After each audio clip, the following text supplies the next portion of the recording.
Imagine, if we will, respect and dignity are not just virtues but necessities, especially in a workplace.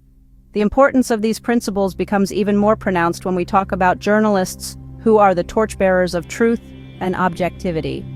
Now imagine being a journalist standing in downtown Kitchener, microphone in hand, ready to report.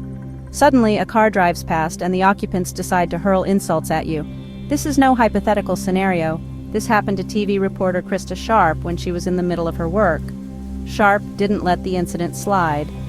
Instead, she turned to Twitter to express her distress. She put into words what many of her peers might feel yet hesitate to express. This is not funny and it's not cool. As much as I'd love to say it doesn't bother me, it does.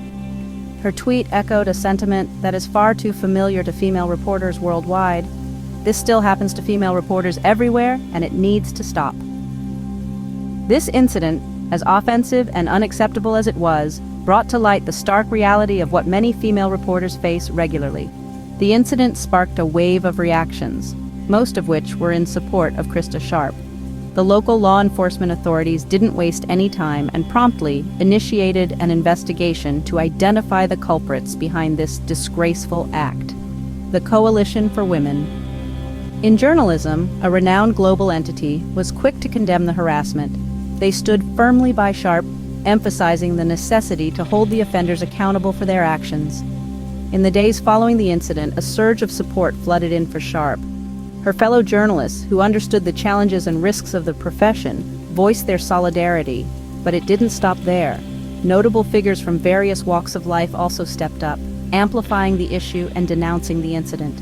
This wave of support was not merely about Sharpe. It was a stand against all forms of disrespect and intimidation aimed at journalists. The incident became a rallying point for many who voiced their support for Sharpe and denounced such disrespectful behavior. This incident was not just a singular event, but a reflection of an issue that's more systemic and widespread.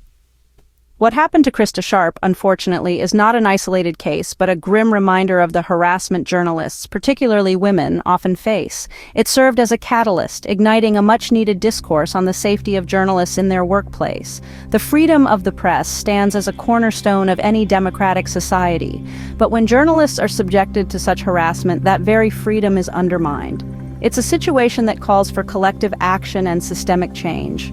The Coalition for Women in Journalism has put forth measures to prevent such incidents in the future.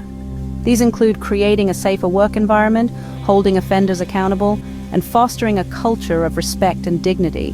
These measures go beyond just the realm of journalism. They echo the need for a safe and respectful work environment across all professions. As we move forward, it's crucial to remember the importance of respect and dignity in the workplace.